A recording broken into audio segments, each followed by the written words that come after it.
Good morning students.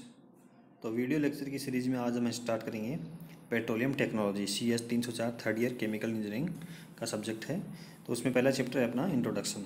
In this chapter we will going to discuss about origin of petroleum, composition, classification, detection, production and distillation of the petroleum. कच्चे तेल का distillation कैसे करते हैं वो सारे अपन इसमें डिस्कस करेंगे। पेट्रोलियम टेक्नोलॉजी क्या है? इस विषय में पेट्रोलियम की खोज के लिए उपयोग में लाई जाने वाली विभिन्न प्रकारों तथा उपायों तथा पेट्रोलियम के ट्रीटमेंट के लिए केमिकल ट्रीटमेंट प्रोसेस का अध्ययन किया जाता है कि जो कच्चा तेल निकलता है वो कैसे निकला, कौन सी थ्योरी उसके लिए दी गई, कैसे उसकी उत्पत्ति हुई और कैसे उसको निकाल के ट्रीटमेंट किया जाता है, वो सारे इसमें अपन डिस्कस करेंगे। पेट्रोलियम एक ब्लैक व ब्राउन कलर का विस्कस लिक्विड होता है। पेट्रोलियम जो कच्चा तेल निकल रहा है पृथ्वी से, वो क्या होता है? ब्लैक और ब्राउन कलर का, एक कीचड़ टाइप का होता है, कीचड़ टाइप का लिक्विड होता है। उसका फ्लो होता है जैसे शहद फ्लो होता है ना, शहद की विस्कोसिटी रहती है उसके जैसा रहता है वो। तथा हाइड्रोकार्बन का मिक्सर होता है जो कि पृथ्वी की सतह के नीचे उपस्थित चट्टानों से निकाला जाता है।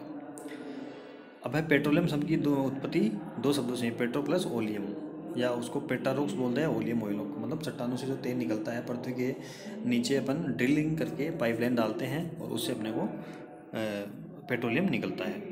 तो उसमें दो प्रकार का अपने को प्रोडक्ट मिलता है। उसमें क्रूड ऑयल मिलता है एक तो, और एक मिलती है नेचुरल गैस। नेचुरल गैस जो अपन उसको कंप्रेस करके CNG में कन्वर्ट कर लेते हैं, और क्रूड ऑयल निकलता है उसको डिस्टिलेशन करके अलग अलग प्रोडक्ट अपन ले लेते हैं। ठीक। चट्टानों के नीचे गैस हाई प्रेशर पर भरी रहती है तथा गैस के नीचे क्रूड ऑयल भरा रहता है, तथा क्रूड ऑयल के नीचे लवण जल भरा रहता है। क्रूड ऑयल को बाहर निकालने के लिए चट्टानों के नीचे पाइपलाइन डाली जाती है। पाइपलाइन से गैस हाई प्रेशर से नेचुरल गैस बाहर निकालती है, जिसको कंप्रेस करके CNG में अपन कन्वर्ट कर लेते हैं, तथा क्रूड ऑयल को बाहर निकाला जाता है। इसका केमिकल ट्रीटमेंट करके विभिन्न प्रकार के यूजफुल प्रोडक्ट प्राप्त किए जाते हैं। जो क्रूड ऑयल निकला, जो गैस निकली, उसको तो डायरेक्ट कंप्रेस करके CNG में कन्वर्ट कर लिया, और जो क्रूड ऑयल निकला उसमें डिस्टिलेशन करके उसका अलग अलग प्रोडक्ट उसके प्राप्त किए जाते हैं। अब आता है ओरिजिन ऑफ पेट्रोलियम, मतलब जो कच्चे तेल का ओरिजिन कैसे हुआ, उसकी उत्पत्ति कैसे हुई, उसके लिए दो थ्योरी दी जाती हैं। कौन कौन सी थ्योरी उसके लिए हैं? कार्बाइड और मॉडर्न। तो कार्बाइड थ्योरी क्या कहती है? पेट्रोलियम की उत्पत्ति अकार्बनिक पदार्थों से हुई है। कार्बाइड थ्योरी ये करती है कि पेट्रोलियम की उत्पत्ति अकार्बनिक पदार्थों से हुई है। पृथ्वी की सतह के नीचे उपस्थित धात्विक पदार्थ कार्बन से रिएक्शन करके कार्बाइड बनाते हैं, तथा तथा ये कार्बाइड वाटर से अभिक्रिया करके हाइड्रोकार्बन बनाते हैं, तथा यह हाइड्रोकार्बन हाइड्रोजिनेशन तथा पॉलीमराइजेशन के द्वारा एक हाइड्रोकार्बन चेन में कन्वर्ट हो जाते हैं, जो कि पेट्रोलियम कहलाता है। ठीक। तो ये करी है कार्बाइड थ्योरी। यह थ्योरी अनसक्सेसफुल सिद्ध हुई, क्योंकि जिस स्थान पर पेट्रोलियम पाया जाता है उस जगह पर जीव जंतुओं के जीवाश्म पाए जाते हैं, जिन्हें इस थ्योरी के द्वारा एक्सप्लेन नहीं किया जा सकता। और जीवाश्म क्या होते हैं? कार्बनिक पदार्थ होते हैं। इसलिए, और ये थ्योरी करी कि पेट्रोलियम की उत्पत्ति हुई अकार्बनिक पदार्थों से। तो ये थ्योरी इसलिए सक्सेसफुल हुई क्योंकि जहाँ पे पेट्रोलियम पाया जाता है वहाँ पे जीवाश्म भी पाए जाते हैं, और जीवाश्म होते हैं कार्बनिक। और ये थ्योरी करी कि पेट्रोलियम की उत्पत्ति हुई अकार्बनिक पदार्थों, इसलिए ये थ्योरी अनसक्सेसफुल हुई।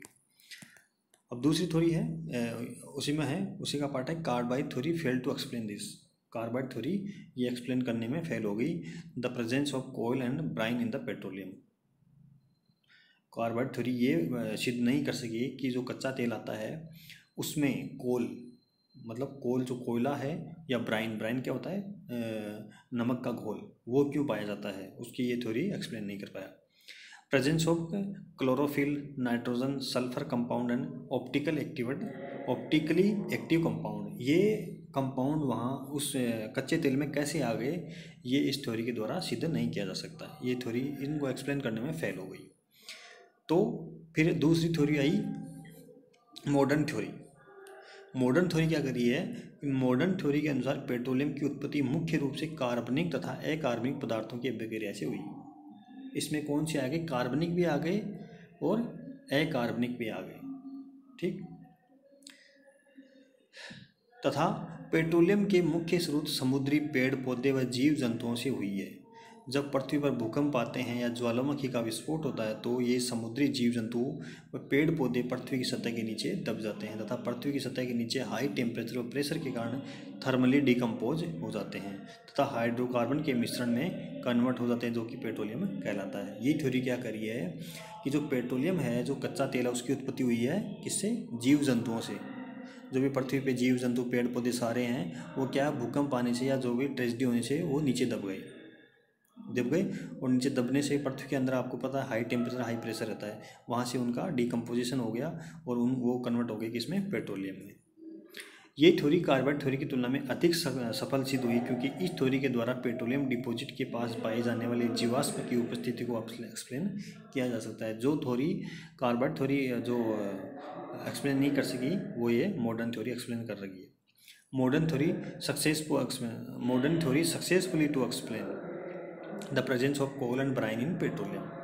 मॉडर्न थ्योरी ये एक्सप्लेन करने में सफल हुई कि पेट्रोलियम में कोल और ब्राइन कहाँ से आया क्योंकि जब कोल कैसे बना? जब पेड़ पौधे दबे तो उनके डिकम्पोजिशन से क्या बन गया? कोल बन गया। और ब्राइन कैसे बनाया? जब समुद्र का पानी नीचे दबा तब उससे ब्राइन बन गया।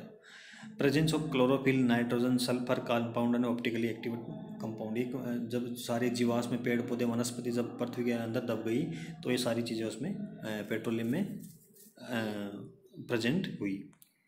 ठीक है, तो ये होगी दो theory about the origin of the petroleum. अब आते हैं अपन composition of the petroleum.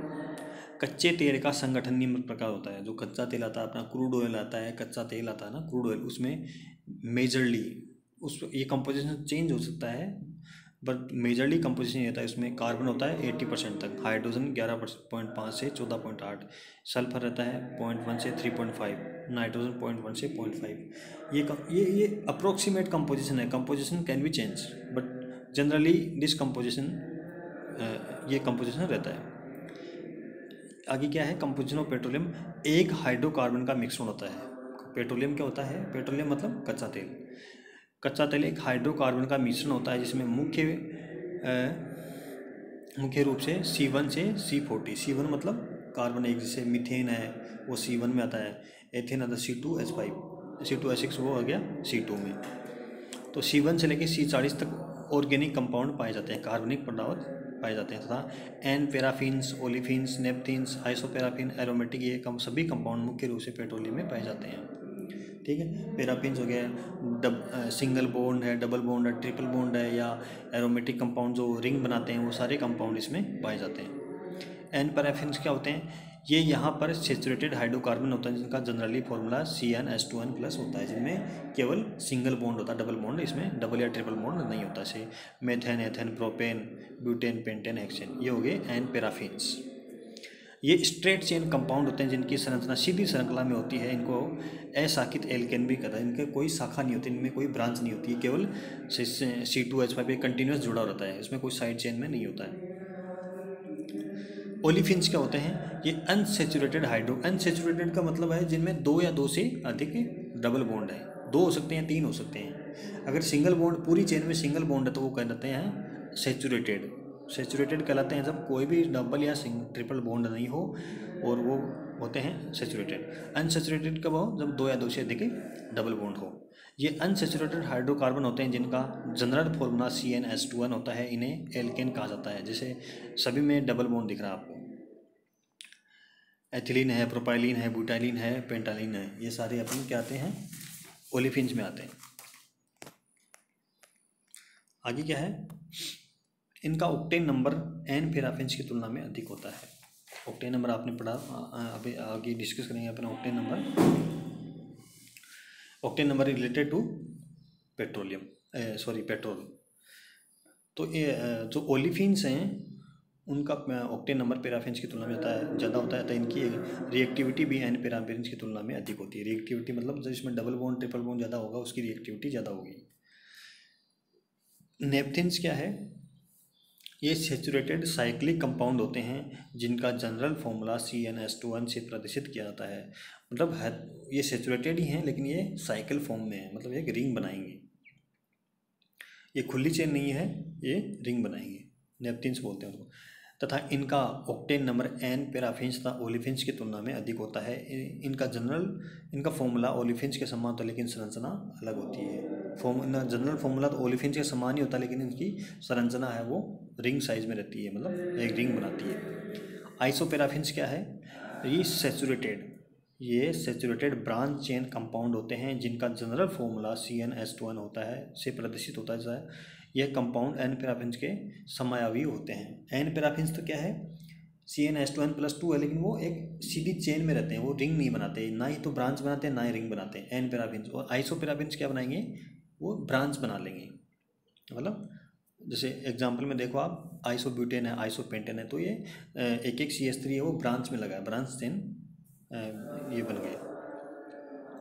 In compound का ऑक्टेन नंबर n पैराफिन तथा ओलिफिन्स की तुलना में अधिक होता है। ठीक, अब आता है एरोमेटिक आप जानते हो, इसे बेंजीन हो गया, टोलून हो गया, जो रिंग बनाते हैं। और ये अनसेचुरेटेड साइक्लिक कंपाउंड है। अनसेचुरेटेड साइक्लिक कंपाउंड क्या कहलाते हैं? एरोमेटिक। और अनसेचुरेटेड साइक्लिक कंपाउंड क्या कहलाएंगे? अभी आपने पढ़ा, क्या हो? नेप्थीन्स। तथा जिनका जनरल फॉर्मूला CnH2n-6 होता है तथा इनमें डबल बॉन्ड पाए जाते हैं। अब देखो, benzene, toluene, ethylene, oxygen, o xylene, m xylene, paraxylene, ये सारी क्या हैं? एरोमेटिक कंपाउंड हैं। इनका octane number n paraffins, olefins, naphthenes तथा आइसोपैराफिन्स की तुलना में अधिक होता है। इनका ऑक्टेन नंबर इन सब की तुलना में अधिक होता है। तो जिसका जितना ज़्यादा ऑक्टेन नंबर होगा वो चीज़ पेट्रोलियम उपस्थित होगी तो पेट्रोलियम की ऑक्टेन नंबर उतना ही उसका ज़्यादा होगा और वो नॉकिंग जो होती है वो कम करेगा वहाँ पे। अब आता है क्लासिफिकेशन ऑफ पेट्रोलियम। पेट्रोलियम का वर्गीकरण 4 प्रकार का होता है जो निम्नलिखित है। पेट्रोलियम वर्गीकरण 4 प्रकार का होता है। Paraffinic crude oil, naphthenic crude oil मतलब कच्चा तेल, naphthenic crude oil, asphaltic crude oil और mixed crude oil. Paraffinic crude oil क्या होता है? यदि किसी क्रूड ऑयल में एन पैराफिनिक और आइसोपैराफिनिक कंपाउंड अधिक मात्रा में पाए जाते हैं तो उसे पैराफिनिक क्रूड ऑयल कहा जाता है। जो अपन ने पीछे चार वो डिस्कस किया ना, उसके बेसिस पे है कि यदि किसी क्रूड ऑयल में एन पैराफिनिक मतलब सिंगल चेन है और इसमें डबल बॉन्ड कहीं भी नहीं है, एक सिंगल बॉन्ड है और सिंगल चेन है वो, और आइसोपैराफिनिक कंपाउंड, आइसोपैराफिनिक कौन हो गए? सेम पैराफिनिक की है, केवल उसमें ब्रांच लग गई। अगर वो उसमें प्रेजेंट हैं अधिक मात्रा में, क्या है उसमें मेजरली वो प्रेजेंट हैं, तो उसको बोल रहे हैं पैराफिनिक क्रूड ऑयल। ठीक। नेप्थिन क्रूड ऑयल क्या हो गया? यदि किसी क्रूड ऑयल में नेप्थिन्स कंपाउंड अधिक मात्रा में पाया जाता है तो उसे नेप्थेनिक क्रूड ऑयल कहा जाता है। नेप्थिन्स कौन से हो गए? सेचुरेटेड ही हैं लेकिन वो रिंग बना रहे हैं, सिंगल बॉन्ड है लेकिन रिंग वाले ज़्यादा हैं तो हो गए नेप्थनिक। एस्फाल्टिक कौन सा हो गया? यदि किसी क्रूड ऑयल में एरोमेटिक कंपाउंड अधिक मात्रा में पाए जाते हैं तो उसे एस्फाल्टिक क्रूड ऑयल कहा जाता है। एरोमेटिक कौन से? बेंजीन, टोलुइन, ओजाइलिन, एमजाइलिन, जिनमें अनसेचुरेटेड हैं और वो रिंग बना रहे हैं, डबल बॉन्ड है वो रिंग बना रहे हैं। अगर वो क्रूड ऑयल में ज़्यादा हैं, ज़्यादा मात्रा में पाए हैं तो उसको बोलते हैं एस्फाल्टिक। मिक्स्ड क्रूड ऑयल कौन से होते हैं? यदि किसी क्रूड ऑयल में एन पैराफिनिक और आइसोपैराफिनिक, नेप्थनिक, एरोमेटिक कंपाउंड समान मात्रा में पाए जाते हैं तो उसे मिक्स्ड क्रूड ऑयल कहा जाते हैं। मतलब ना तो कम है ना, लगभग सारे बराबर मात्रा में पाए जाते हैं। उसमें आइसोपैराफिन भी है, पैराफिनिक में एरोमेटिक कंपाउंड है, वो सारे मतलब लगभग सेम क्वांटिटीज़ में उसमें प्रेजेंट है तो उसको बोलते हैं मिक्स्ड। इंडिया में मुख्य रूप से असम, डिगबोई, गुजरात में अंकलेश्वर, मुंबई में समुद्र तट से 150 किलोमीटर दूर बॉम्बे हाई में ऑयल एवं गैस निकाली जाती है तथा राजस्थान के बाड़मेर तथा जैसलमेर में ऑयल एवं गैस के भंडार मिले हैं। ठीक, ये आपको पता ही है। पेट्रोलियम का अनुमान लगाना, डिटेक्शन ऑफ पेट्रोलियम डिपॉजिट। सबसे पहले ऐसे सपना नहीं आएगा कि यहाँ पे पेट्रोल है, यहाँ पे वहाँ पे रिफाइनरी लगा दो, यहाँ पे एक्सप्लोरेशन करने लग जाओ। सबसे पहले क्या करेंगे अपन? डिटेक्शन करेंगे, उसका सर्वे करेंगे कि यहाँ पे पेट्रोलियम है कि नहीं है। जैसे बाड़मेर में कोई भी नई जगह अपने को तेल का कुआं खोदना है तो सबसे पहले वहाँ पे होगा सर्वे होगा, पेट्रोलियम का डिटेक्शन है कि नहीं है, वहाँ पे पेट्रोलियम प्रेजेंट है कि नहीं है, कितना है, कितनी गहराई पे है, वो सारा कैसे करेंगे इसके बारे में यहाँ पे डिस्कस करेंगे अपन। पेट्रोलियम डिपॉजिट का कार्य मुख्य रूप से जियोलॉजिस्ट एवं जियोफिजिस्ट द्वारा किया जाता है। पेट्रोलियम का डिटेक्शन कौन करेगा? जियोलॉजिस्ट और जियोफिजिस्ट, ये इनका काम है पेट्रोलियम का डिटेक्शन करना। इन वैज्ञानिक इन वैज्ञानिकों द्वारा सर्वे पृथ्वी की सतह के ऊपर एरियल सर्वे किया जाता है। एरियल सर्वे मतलब से ड्रोन से या हवाई जहाज से वो वो करते हैं ना, हेलीकॉप्टर लेके एरियल मतलब एयर से सर्वे करते हैं, वो एरियल सर्वे एयर में सर्विस कर तथा इसके द्वारा पृथ्वी की सतह के फोटोग्राफ लिए जाते हैं तथा पृथ्वी की इलेक्ट्रिकल कनेक्टिविटी और मैग्नेटिक सस्टेबिलिटी को मेजर करके पेट्रोलियम डिपॉजिट का डिटेक्शन किया जाता है। ये सारे काम होते हैं जियोलॉजिस्ट के। भारत में यह कार्य oil and natural gas commission द्वारा किया जाता है। यह ऑयल व नेचुरल गैस को डिटेक्शन करने का कार्य करती है। ऑयल व नेचुरल गैस की खोज का मुख्य रूप से कार्य ONGC द्वारा किया जाता है, oil and natural gas company, ONGC द्वारा किया जाता है। अब है petroleum, production of petroleum, production of petroleum. अब है प्रोडक्शन ऑफ पेट्रोलियम। तो ये वाला अपन डिस्कस करेंगे नेक्स्ट वीडियो लेक्चर में। ठीक है, थैंक यू।